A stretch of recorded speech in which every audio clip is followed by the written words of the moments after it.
Welcome into the next episode of Tap Tap Cast, where we're going over everything Pokemon Go, basically PvP related. I am Amanda, also known as Lundberger, and I'm here with my good friend Martai. That's me. You may also know me as That's Anonymous. you. Yes. How are you doing, Amanda? I'm doing well. How about yourself? We were just commenting. There's a really spiffy announcement that just went out today with some familiar face on it. It's the Europe International Championship. Whoa! Yes, Ah! I. I'm very happy to be casting there, especially with Leo. Right? Yeah, I'm Um, super excited. yeah, he's been with the casting team for like since start, so I'm super happy for him and also for myself. Um, yeah, didn't have it last year, right? And now I'm happy I do. So, yeah, I'm excited for it. And I've did you see the team? We have superstars. We Yeah, have that is. Zoe. We have Butters. Big Z. Yes. Big Z even as well, yeah. Did you see that we put a video out today with the exact same team, which I thought was Uh huh. hilarious for Who Go really Battle was League? first here, huh?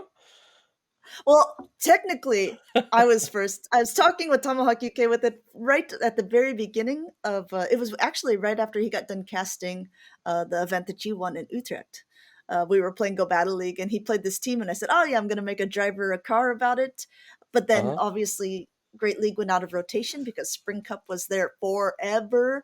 So I was like, "Oh, I'll release the video. I'll do it, on You waited Tuesday." 3 weeks. And then right well, I don't think you should put out a video when there's not an actual like Yeah, team, fair. But why not on you know? Friday when it's a league switch? Yeah, that's true. That's true. I maybe could have been a bit more proactive, but I was traveling. But also, speaking of Friday, there was a beginning. A lot of people were flying to Vancouver Mm-hmm. because there was a big regional tournament, the second in this meta. Mm-hmm. Although it doesn't even really look like a meta shift to me. Yeah, What are your a lot thoughts? of Pokemon still are the same, like in usage, right? I believe at first, especially what we saw in Utrecht, there were less Whiscash, less or more Mantine, right? Because the Water Pulse buff. But now Mantine basically only used by Magmar Man, a true Mantine believer. I think it's a Pokemon that doesn't like to knock out other Pokemon. It just doesn't output a lot of damage, but the coverage obviously very good against Pokemon like Annihilate and other Whiscash. So yeah, I think you're right. It's very similar to what it was at first. We had 72 competitors in Vancouver this weekend, and yeah, I'm honestly not super surprised that Lyle Jeffs took it all with the team that he brought and the way that he played. He just did you see the team he has? He had a regular Poliwrath and a Shadow Sableye. Yeah, that was nuts. And also, not, I mean, two Polyraths in the finals as well. Yeah, That's also kind of crazy, right? I mean, we were talking about it before with Dunebug about what is the fighter of choice right now. Is it flipping back and forth? Who would have thought it would be Polyrath? they must have been listening. There's no other way, right? Whatsoever. And Lyle Jeffs also now our third ever two-time in one season regional champion. So that's Fourth, cool. no? Oh, actually, yeah. I guess Rajev won an IC and a regional. I guess, Yeah, but yeah. Yeah, I mean, that's even more prestigious, I guess. So, yeah, we can give him that title, I suppose. I think only Europe is missing someone who has won two tournaments in one season. Yeah, Yeah, I mean, you won one. I don't know. I don't know. Maybe it's we'll see still some more coming up. yeah, Well, you're yeah. definitely not winning the EUIC because, like we just talked about, you're Wait, I casting it cannot cast with. and play. All right, Amanda. I also saw this post from Charlie Merriman about enter Yeah. Amanda Lundberg. I don't think that means what it types like, right? No, yeah, it's no. It means exactly how it sounds. No, he's doing something a little bit quote secretive. It's all going to be revealed in a couple of weeks. But yeah, there was a call out to ask me anything pretty much. And your question was pretty evil, Martine, I have to say. Yeah. Yeah, who's I your will favorite assume that. VGC cast? It's great, right? You're doing a show Yeah. with a VGC person, maybe has VGC viewers, maybe co-casters who might be watching and might be keeping an eye on that. Mm-hmm. So I'm only drawing in them as well to yeah, it just Sure, makes the sure, competition sure. better, right? Who doesn't want to impress Amanda? Yeah, that must be it. I all I have to say, Martine, is turnabout is fair play. Next time that I have to ask you questions or there's questions from an audience, just be prepared to get a little bit of steam. I'll be, I'll be prepared. I'll make a list of possible things you could ask. Yes. Okay, yeah, that's a vetted list of stuff. This actually reminds me of the first time that we ever casted together in Liverpool. I don't know if you remember, but the power went out or some weird thing happened where they couldn't play the games on stage. Hmm. And so after like 20 minutes of just playing videos, Derek was like, "Do you guys just want to get on and start talking about anything?" And then so we did like a silly Ask Me Anything Yeah. with you Yeah. originally. Yeah, I think So, I was already reading a little bit of chat, and then they just put a laptop in next to yep. us. That was I was like, "Whoa, okay, well, this is just like I'm streaming from home or something." Yeah. Just it was that actually made me feel very more comfortable with, right? Especially as a first cast. Yeah. It feels a little bit stiff when at least it felt stiff for me when I started, right? Like felt like okay, I have to be Yeah. super serious. This is the game.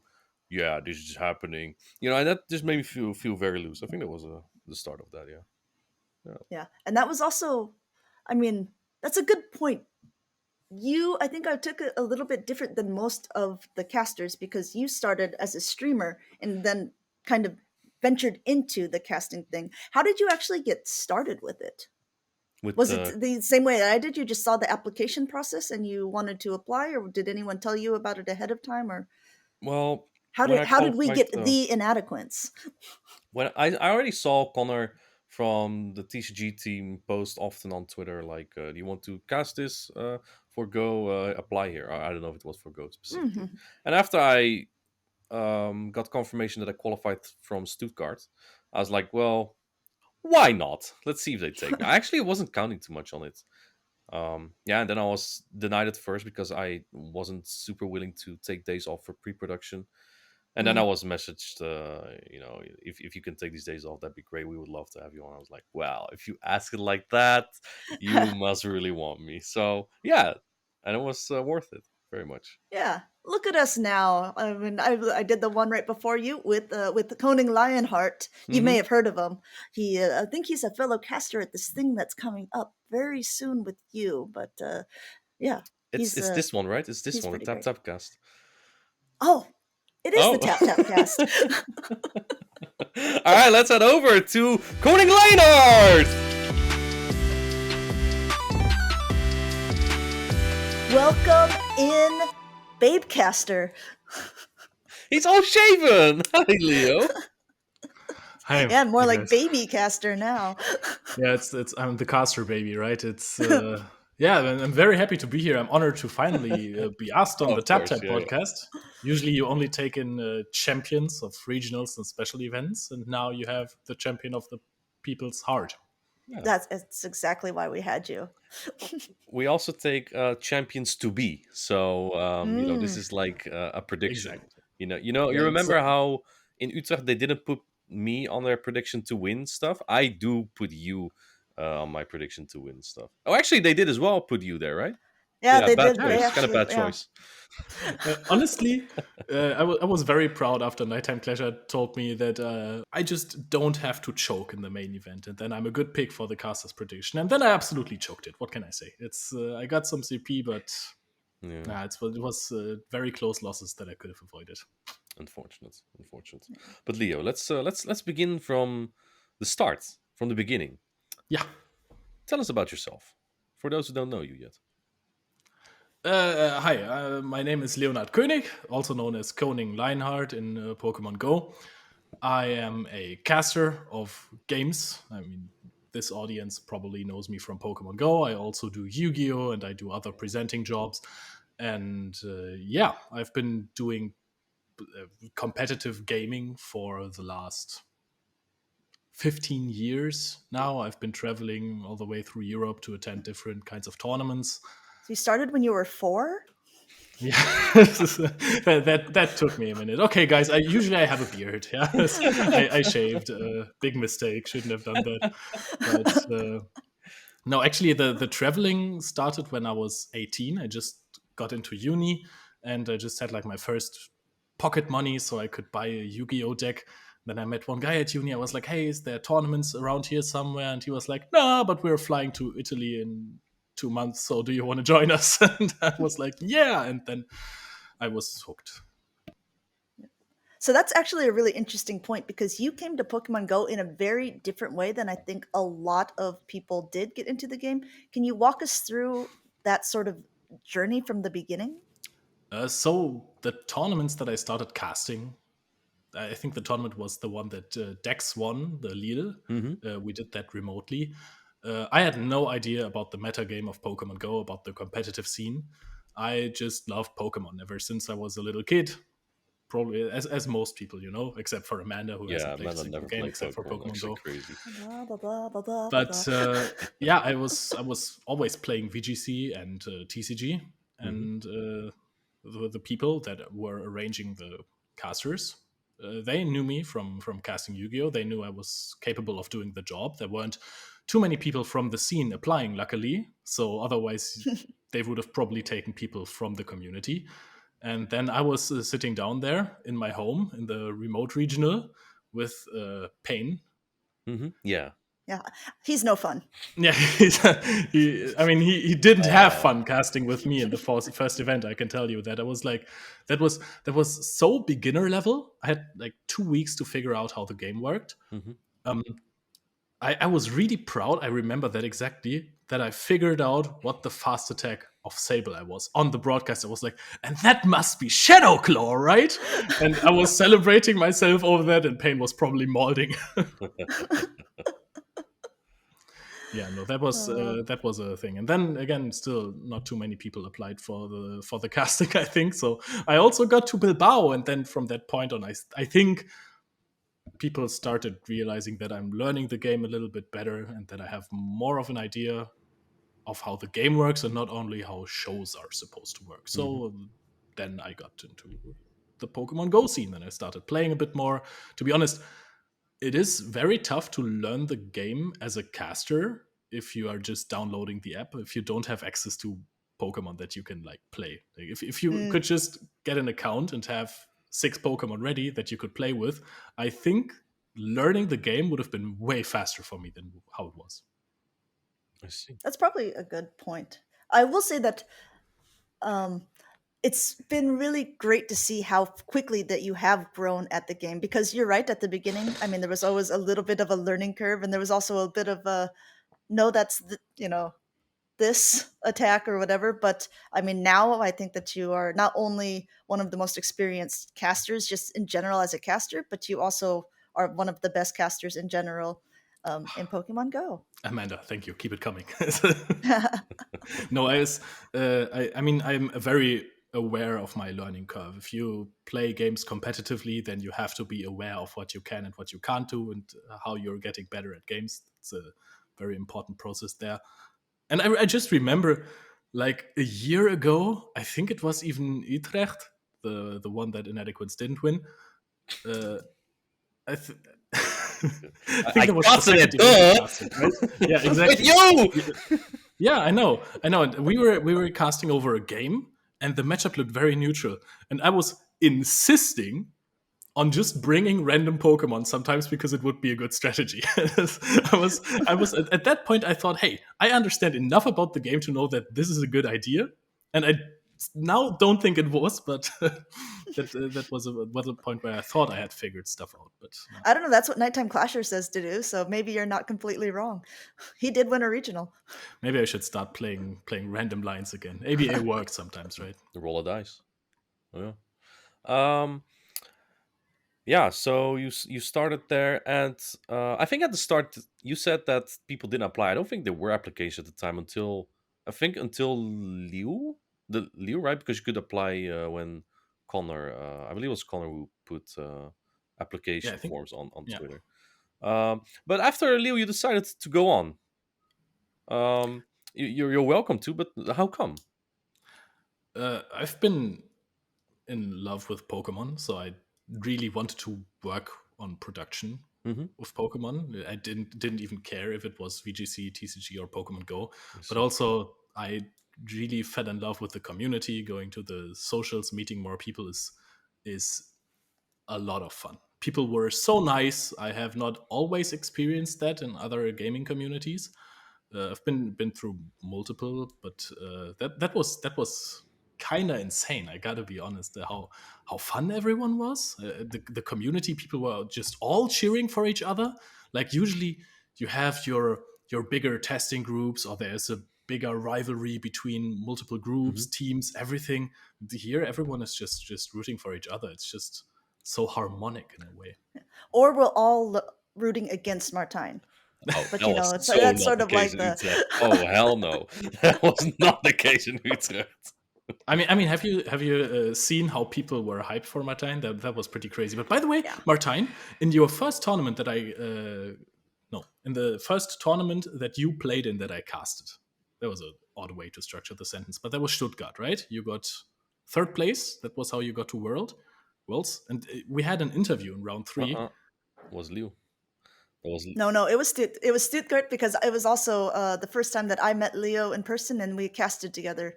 No, You got third casted place. with Spleen and Sevius. I got to top 5 in Lille before that. Oh yeah, that might also be true. Yeah, but in Stuttgart, I think it was the first time you interviewed me. Yes. Yeah, then we talked for like a few minutes in the interview, and the first thing I said to you was, "Dude, you should work on broadcast, man. Your voice is amazing." I remember. I showed to some friends, and they were like, "Wow, yeah, it would be cool." And He's got a point. I guess here we are. Yeah, that's really funny. It all came together quite quickly in that second season, because, yeah, Leo, you really kicked it off. And then in Stuttgart, it was the first time that I had the opportunity to try casting as well. And I think that we gelled pretty well. And then immediately after that, I was paired with Martine in Liverpool, which was his first like casting debut. So we were really like kind of truncated one after another there. And look at us now on a podcast.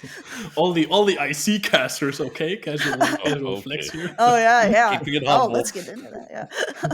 but no, I think it was very, very lucky for the community that so many talented people found their way into the commentary crew quite quickly. Like I was very amazed with your guys' first performances.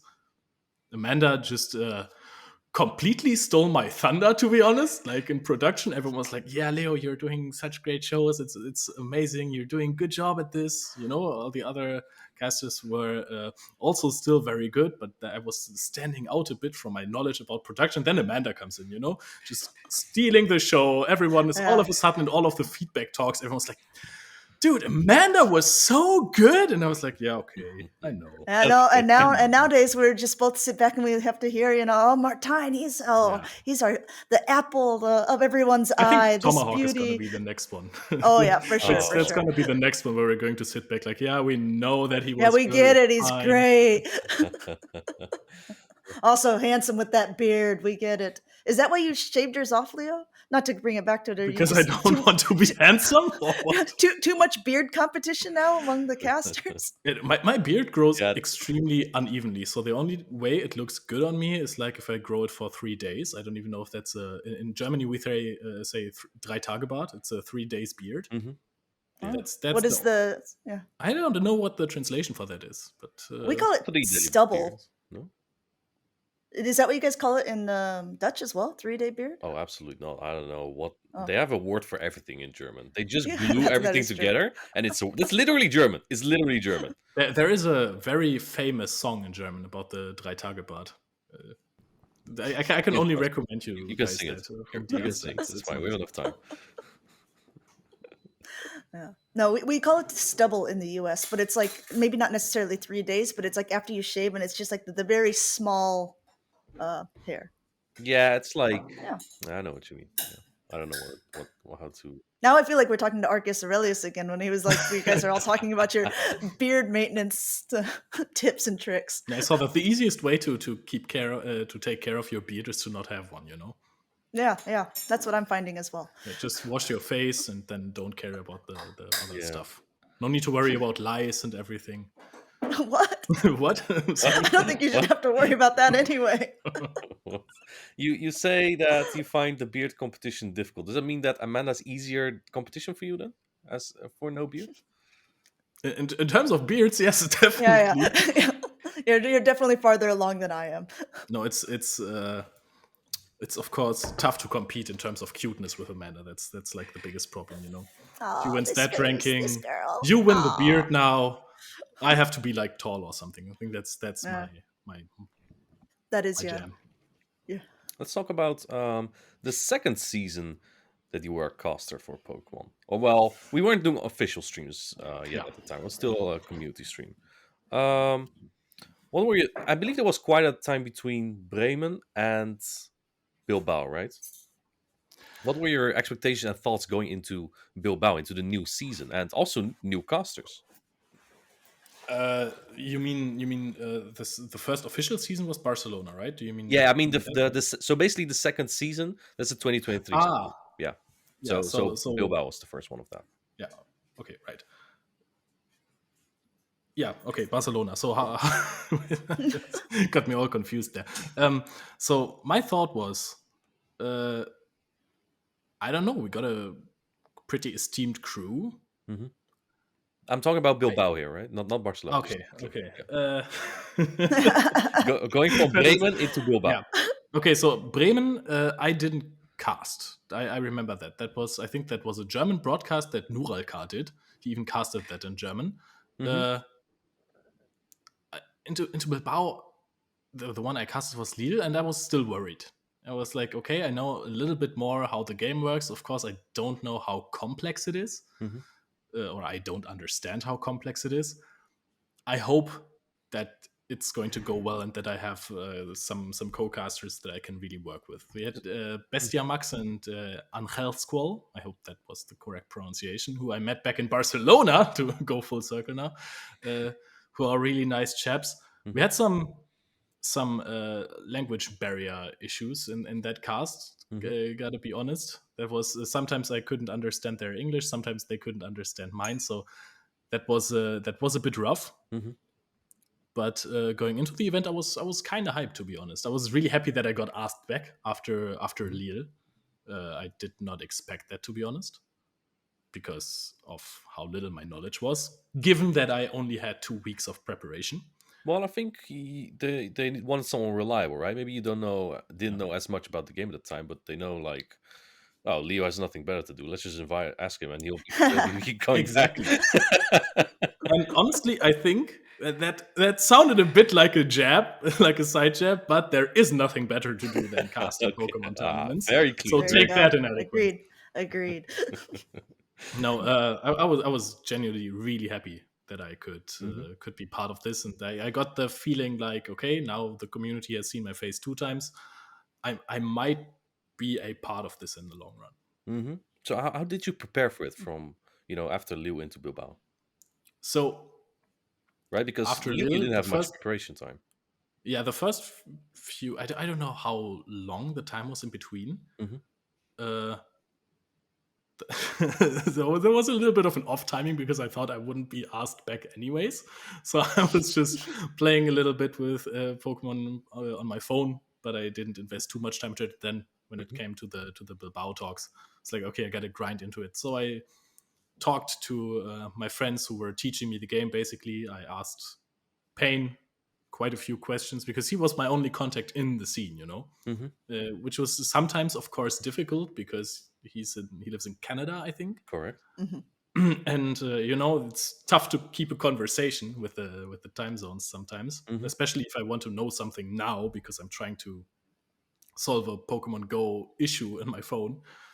But yeah, I just basically I looked at many videos. There were so many content creators that I was watching, trying to understand what they're telling me. But sometimes the GBL videos they lack this extreme detail, this deep dive explanation of what's happening there, so you can actually learn a lot about the game. Sometimes you just memorize patterns when you're watching the GBL videos. You're copying the team, then you play it, and then you get a little bit better at it. But I feel like sometimes there's depth missing. But of course, that's kind of hard to do, and I don't know if many people want to have that kind of depth in the GBL videos. So, which content creator did you watch the most? Was it Inadequates? No, I didn't know about you. Someone told me Oh. in Stuttgart or Lille or something. Every single podcast, man. Every single time. I started watching all of your videos when I met you, but because of the soothing voice, not because of the content. But, Okay, dude. I was watching a lot of Zionic, Home Slice Henry, and Dan Ottawa is the name, I think. Oh yeah, he's a Canadian guy. Yeah. Yeah, all the Canadians, dude. But no, I think I was watching those the most. Yeah. Not So to in your criticize any of them in terms of the depth of the PvP videos. I know that this is something that most audiences don't even want, and that would require so much work to show like a line of 3 in GBL, and then you have to talk about the matches for 60 minutes because you have to be like, okay, so if I play this matchup that way and I go too far over, then this happens and stuff like that. So no, I completely understand it. That is not criticism at all. I've been struggling a little bit with this just right now in general about there's so much content now on YouTube for Pokemon Go in general. A lot of it is not even Pokemon battling related, but the battle related videos all seem to have this similar structure, like you were talking about, like where it's like they're only really showcasing GBL, like try this line of 3, or it's like something very basic.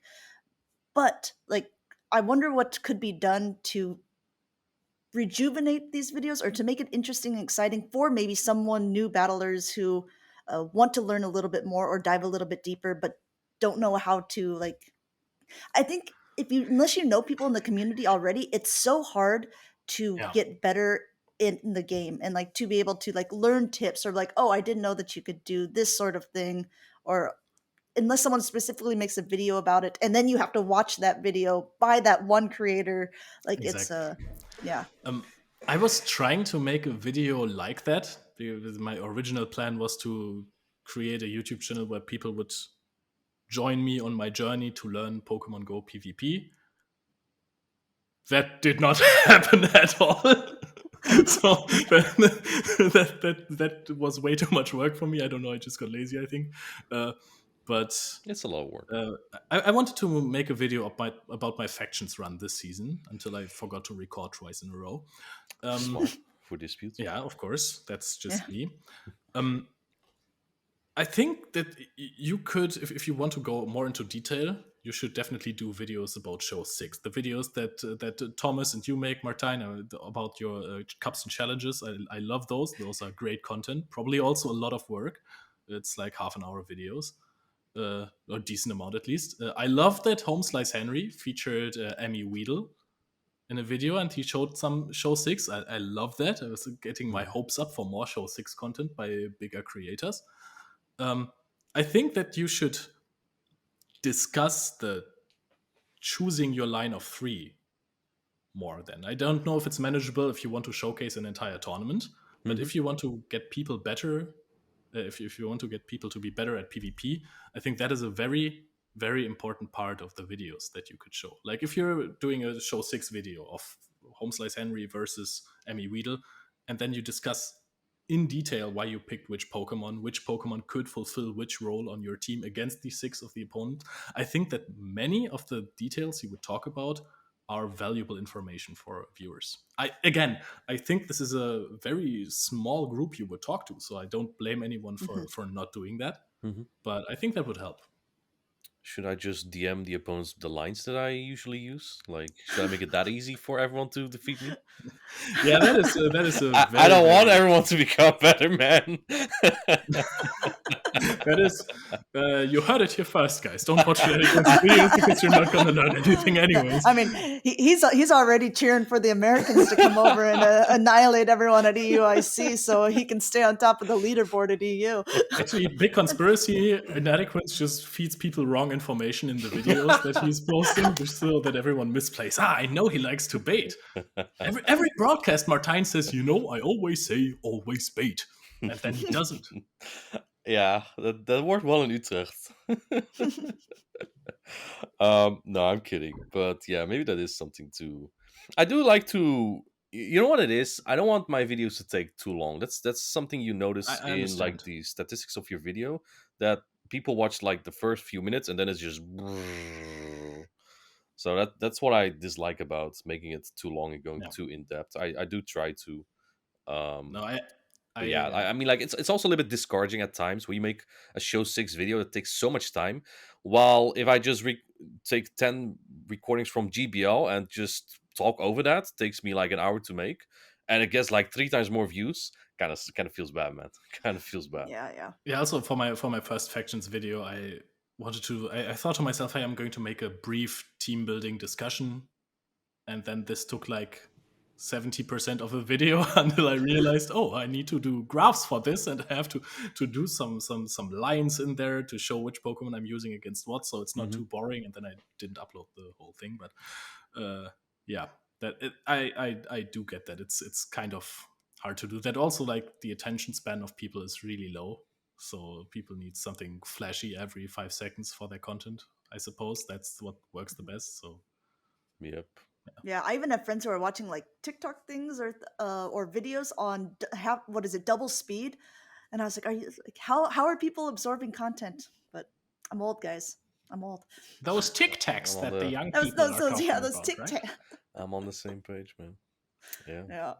Next, the second season of casting. That's when it went official. How did you go Yeah. into that? How did you feel about that? Dude, I was pumped. I knew we had a fantastic roster of casters. We had Avi, we had Adelian, we had Lou, we had you guys. We had Thomas coming up. I don't know. I don't remember. Yeah, he was in there, right? We had Zionic as well, and I just knew this was going to be good. Mhm. I was a little bit nervous because I figured, hey, we have so many great players, and the casters are getting better with every event. Like for some of you guys, it was like still a newer thing to do. You had a few events that you were casting, so I knew, hey, you're going to be better every single event. So I have to step my game up as well. So I was a little bit nervous about that, and then I just played a lot, and we have like discussed a lot of stuff with casters from other games. I've tried to step my casting game up as well. And yeah, I think so far it's going well. But I was a bit nervous that I was going to be on the downfall. You know, I helped you guys go through the unofficial season and to do some funny broadcasts, and then when the real thing starts, that I do fall off, and nobody wants to Yeah. listen to me anymore. No one told you that after EUIC you're done? Yeah. It's a very well party. It's a parting gift. Just kidding. I don't know. So that was a That was not reassuring at all. He goes, I'm just kidding. I don't know. No. I'm really happy with my performance this season. I think we can still do better. I'm also still learning all the time, but I'm just happy that I wasn't lazy and I sat on my experience that I had from previous broadcasts over the years, and that I'm still improving, and that I'm getting better at the game. I think that's what I was lacking the most was superficial knowledge, and now I can, if necessary, also fulfill the expert role. There is still sometimes I need a little help, I guess, but I do have valuable information for newer viewers, or even for viewers that have played the game for years now. Maybe it's not super valuable as in they are learning from me, but it's a different perspective or good reminder sometimes that some mechanics exist or some Pokemon have interesting matchups. I will test you at EUIC.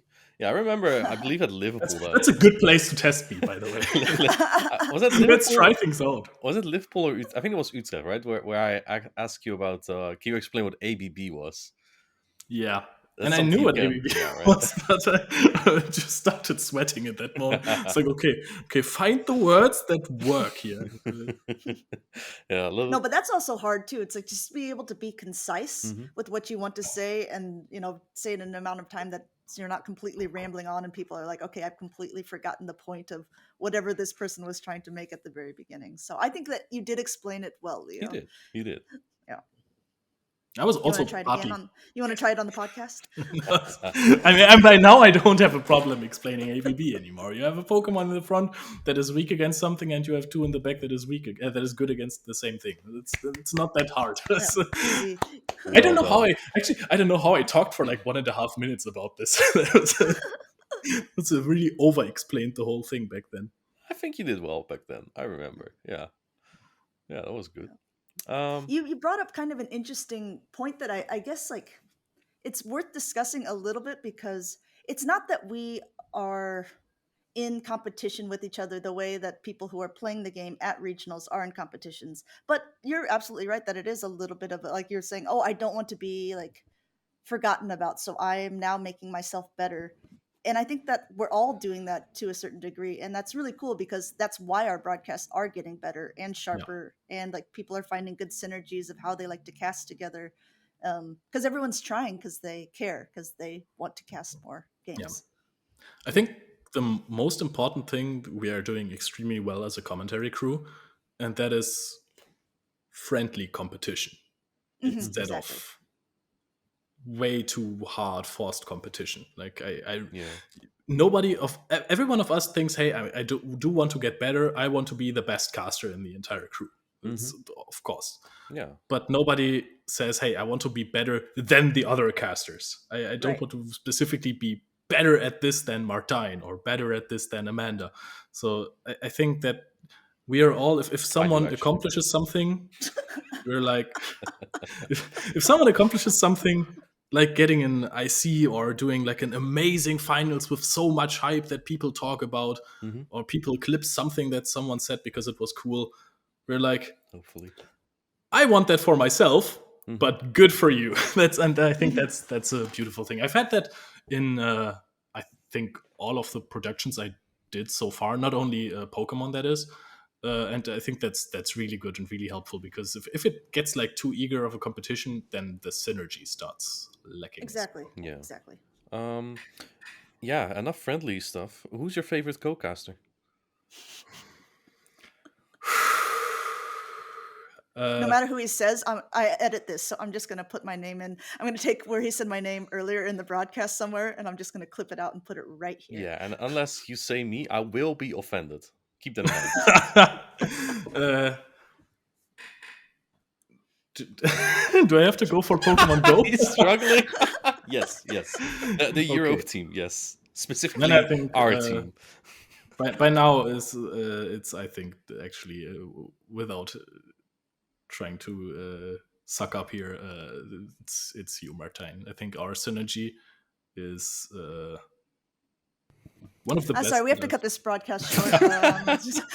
Amanda, the problem is we didn't get much time together, right? No, it is true. It's true. Hmm. Yep. We had like you have seen us on Unfortunate. almost every broadcast together, but when have Amanda and I actually commentated? It was like always like 1 or 2 rounds, so we didn't have much time building up Yep. synergy, and we had so much time together, Martine, and I think there wasn't one broadcast where we were lacking. I think it was just always getting better. And at some point, I was like, "Hey, we have good synergy now." And the next event, it was like, "Oh damn, we're still going. This is still getting better." And On the I up and up and really up. like that. Yeah, and personally, you're okay, I guess, but on, the, on the casting side, no, I think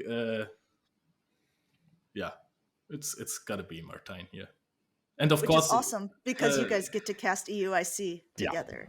I assume, or at least you're on the same casting team for EUIC. I That's been hope so. I announced. mean, it would make sense, right? We have the most experience together. I have also casted with Psionic, which was also amazing. Mm-hmm. I would love to cast around with Butters as well, to be Mm-hmm. honest. Yeah, the two Maybe tall that's guys. gonna happen. Yeah. Two tall guys. Yeah, they have to just move the seats and like all the screens up. Yeah, I the was one gonna thing say 4 inches. that this. the one thing I will be afraid of is like if I don't know who is gonna do this, but like let's say we're doing like a ceremony award or something, and I'm standing next to Butters. I don't want that. He's like twice my size, man. Literally. I know Leo's tall, but I don't know. I don't have the same feeling with. I think he's a little bit taller than you, Leo. He's a little bit taller. Yeah, I've heard that, and I'm excited for that because I don't get the chance to look up to people a lot, and that's always a bit exciting. Well, this will be like when you and when Leo and Lou did the award ceremony together, and Lou had to stand like you know. The production was so with mad his at me. breath. Not like I can't do something against it, but Don't be tall, man. the people behind the camera were like, "Oh, dude, this is so difficult," and they had to find a really weird angle where they fit like my head into the same camera as Lou, and then we had like this weird frame where my head was here and Lou was like here. It was kind of hilarious. But the ceremony with Lou, I have to talk about that a little bit because damn, ceremonies. I'm gonna say it how it is now. So far, ceremonies were not the EU crew's biggest strength. Okay, I think there were ceremonies that did not go as well as we were hoping they would go. And I was always like, hey, can I maybe do a ceremony? And then they were like, nah. So that didn't happen a lot. I think the one I got was with Nighttime Clasher in Bochum in the unofficial season. And then in the end, I got Malmö with Lou, I think. And I was so nervous at this point because I always felt like, hey, I can do that. We've done mistakes. I have learned from the mistakes that other people did at that point, and I'm going to completely smash it. So I stand up there, and I'm like, English is not your native language, Leo. What if you forget it literally all the words? It is sometimes like that, like no joke. Yeah, and my knees started shaking, and I was like, okay, this is very new. I've never been nervous like this in a show before. And then they start shaking even more to the point where I look at Lou while production is still setting up. I'm like, I think I'm gonna fall, and I just had to like widen my stance so that I don't fall. Yeah, because don't my lock knees your were knees. buttered. Yeah, and then she carried me through it. Honestly, like the minute the camera went on, she was so confident, and I was like, yeah. I can't fall behind that. I can't be the idiot here, so I just went with it, and that worked. And then we did the one together, Martijn, which was also amazing. You did fantastic microphone movements, if you still remember that. Yeah, I don't think it was like terrible, but there were things like that. It was funny. Yeah. If we're going to talk about funny ceremony moments, oh boy, let's first talk with Leo's, and then we'll talk mine, and we'll see which is worse? Question mark. Yeah. So Leo, can you tell us about your worst ceremony moment? Okay, so for Lille, I wanted to really this season, 2024, the Galactica Bolton Lille. I wanted to be like really prepared, and I was so hyped for it. I wrote like a whole text. I had what was it? We have blah blah blah players registered. We have seen, and then I wanted to go breathtaking turn weights, exciting catches, and some other adjective with catches. No, the combo plays something. Mm-hmm. And the camera turns on. Of course, I blank. I take the adjectives and I match them with the least fitting word of all of those three. So it was like breathtaking combo plays. And I was like, that doesn't match so well. But then everything else fell apart. Like if you're not a native speaker and you are in your head while you're talking and improvising something because you can't memorize what you wrote on your stupid cue card, things fall apart. So I was very happy that Martijn was in 4th or 3rd place. Third, right? Mm-hmm. So I called you up on stage, mm-hmm. and I asked you a question, and you give a fantastic, elaborate answer, and I don't listen to it at all because I'm like, okay, Leo, get your stuff together. Please remind what you want to say. And then you look at me and you're like, hey, I mean, this time I didn't win, but there's no point in giving up, right? You gotta move on. And I just go, yeah, okay, you can leave now. And then I'm like, oh, Leo, that wasn't really smooth. So you get your applause again. And then we get to Elefantflasche. Yeah. And so the thought process was, I say the man who went into the grand finals undefeated, because he did. Mm-hmm. And then he lost against Galactica Bolton. So I was going to say, and then played against Galactica Bolton. But then in my head, I was like, stop. You know, sometimes you have this stopper in your head before you say something stupid on a broadcast. That's very important to have. It's like, mm-hmm. If you're announcing the 2nd place player, don't say the name of the winner. That's very stupid. Mm-hmm. So I just said, the man who came into the grand finals undefeated and then lost. And well, that's a buzzkill. Yeah, that's his Twitter bio now, his X bio. Elefantflasche, shoutouts. I'm still very sorry. I hope I didn't ruin that moment for you. He found it funny. Everyone else found it funny. Apparently, people started laughing at me next to the camera, and I was like, "Yeah, this is bad. So he came up. He gave a very good interview. He was a bit emotional. He was, I don't know. He was very adult about his feelings and mature. That was the word that I was looking for. Yeah. And then I got some hype for Galactica Bolton, so that was nice. But then we went over to the caster couch, and I didn't realize that I turned off the in-ear that I have on accident. Ooh. And we had some. I was going to moderate that as well, and we had some graphs coming up. And the people were trying to yell into my ear, "The graphs aren't ready yet. You cannot say that we have those." And then I, of course, said that we had those, and we were staring at a blank screen. And the situation was getting more and more uncomfortable. So I started sweating a lot. The microphone almost slipped, and I was just throwing it over to Adelian because I know that he had like the event dates memorized. So he did that. I said, "Hey, Pokemon, right?" And everyone was like, "Agreed." And then we went through that, and I think I like hid under my bed for 3 days after that. But Amanda, how about yours? I just want to say this about yours.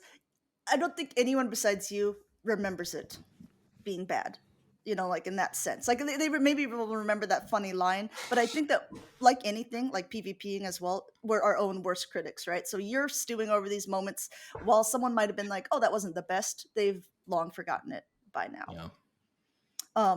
So my moment was it was my first official award ceremony of the first official season. I had only really done one before that as well. And people should just also know that our production guy is like very adamant about award ceremonies. Like he wants them to be perfect. So there's like a lot of I think a lot of the pressure we put on ourselves for these. So I'm writing stuff down, and I'm actually feeling pretty good about it. I'm in the middle of the presentation. I know exactly what I want to say. I'm like, "Oh, this is clever."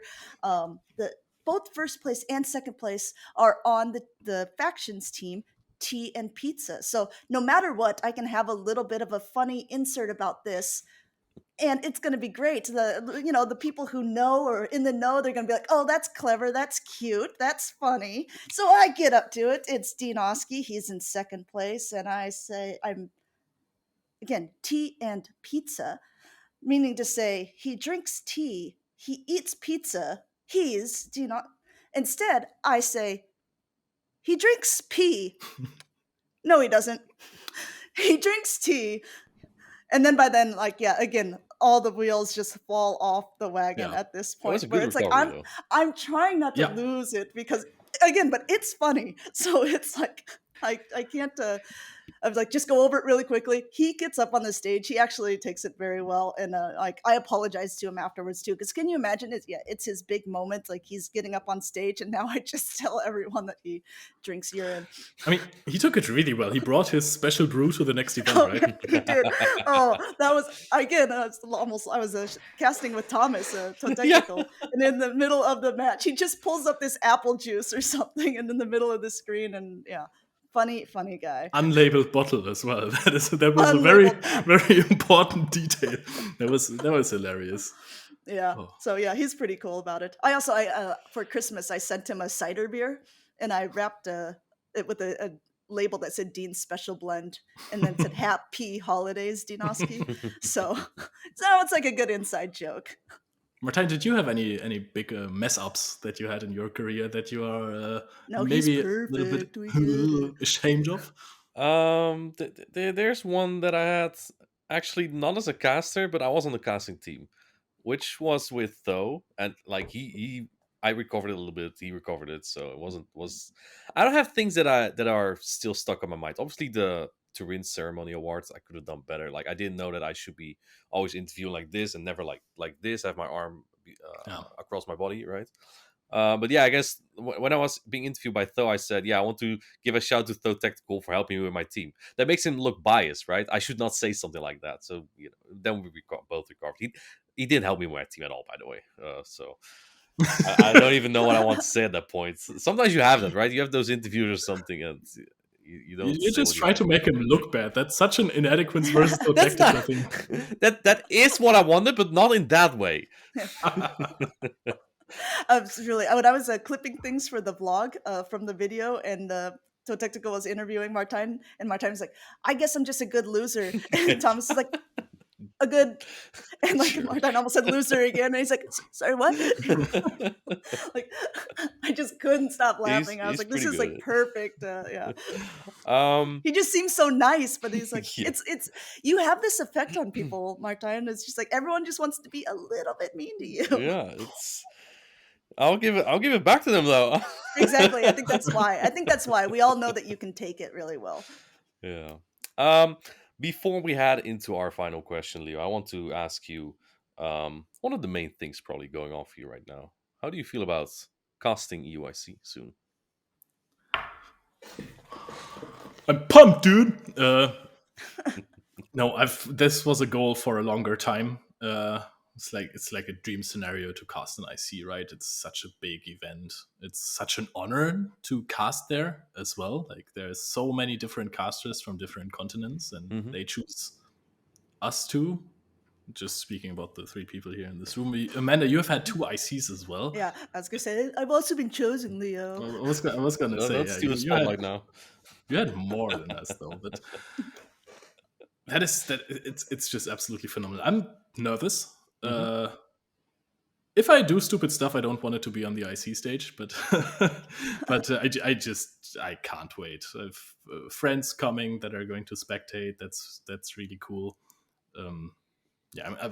Most importantly, I'm very hyped for the tournament as well, because as we said earlier, I've been improving in the game and I have been practicing a lot. I have decent knowledge now. Legends.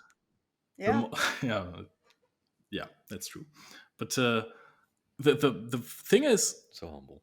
The more I understand the game, the more hype those matches become for me. IC is the biggest stage ever. We have the most talented players in Europe, and now even like overseas, Lundberger, Nighttime Clasher, who's technically not overseas anymore, but you get the drill. It's going to be so cool to see all of them battle it out. It's going to be an amazing atmosphere. It's going to be electric. I am going to be casting it.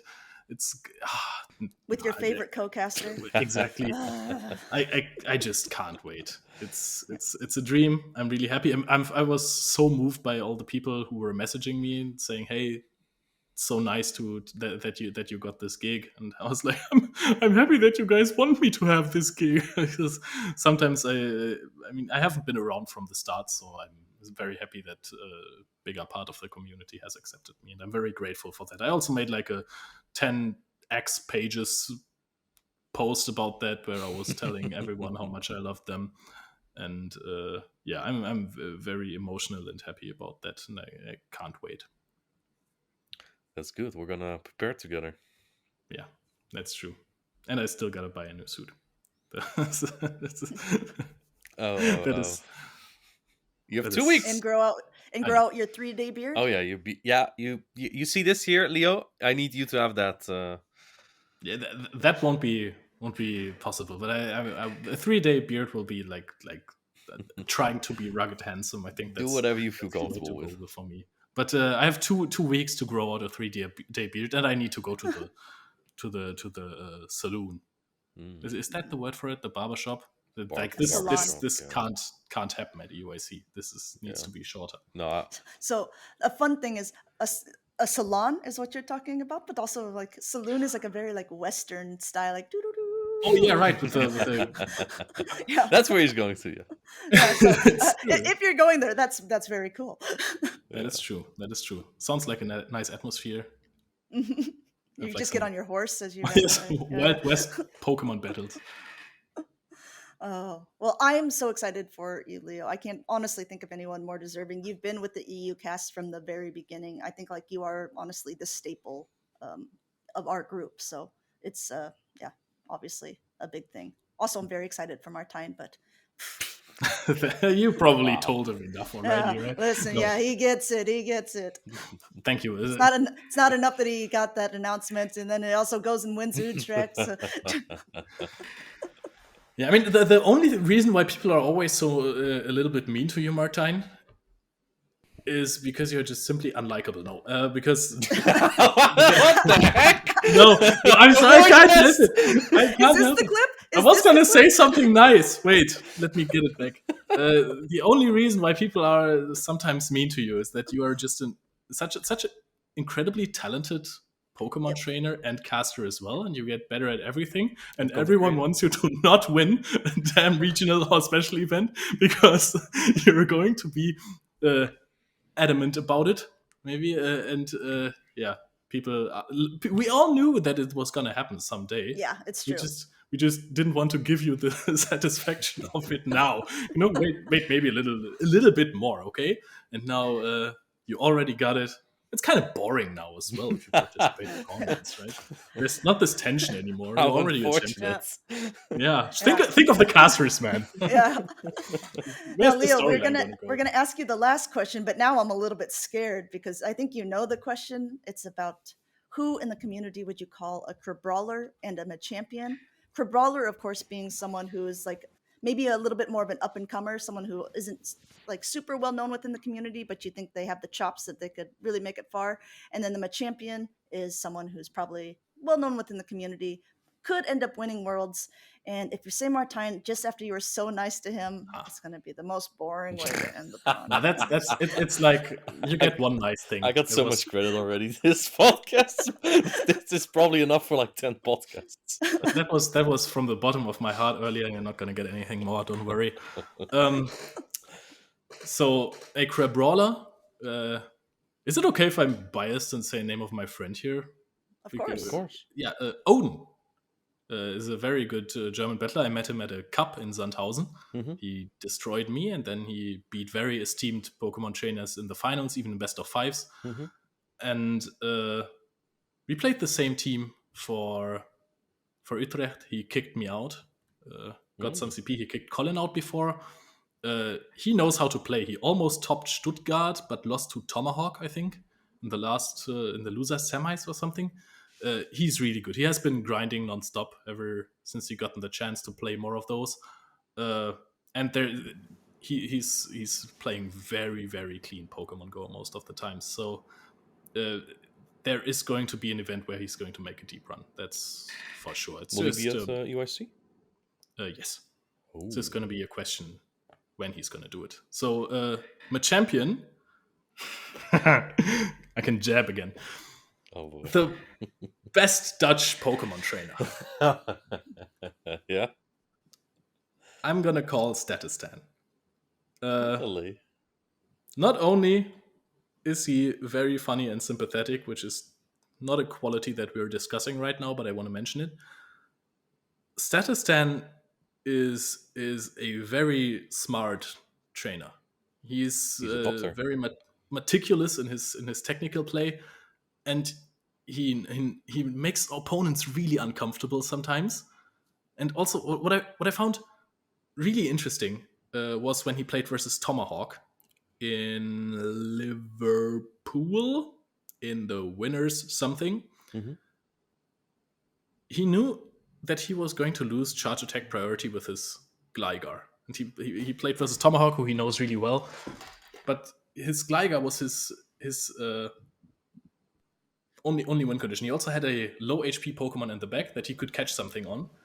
And it came down to a 50-50 basically. And he just knew how his opponent played. He went for a really risky play and just didn't try to go for a catch, which was basically his only win condition. When people say that, it's like, yeah, you lose charge attack priority, your win condition is a catch. No, he just went for the charge attack priority. His opponent waited a turn to prevent the catch, and that's how he won the game. He finds those alternate win conditions, and he's just very good at reading people as well. And something incredibly sympathetic is that he sometimes rolls dice if he doesn't know what to do. Makes him human. Yeah, it's just the this little bit of luck that you sometimes need to win a tournament, right, Martine? I don't know. I don't know what you're talking about, man. Luck, huh? No, I think Odin and Statistan are my Crabrawler and Machampions. I think those are both good picks. I agree. Yeah, thank you so much, Leo, for your time with us today. Thank you guys for inviting me. Yeah, and good luck at the Europe International Championship. Well, to you too, Martine and Amanda. Have fun at home. Oh, womp womp.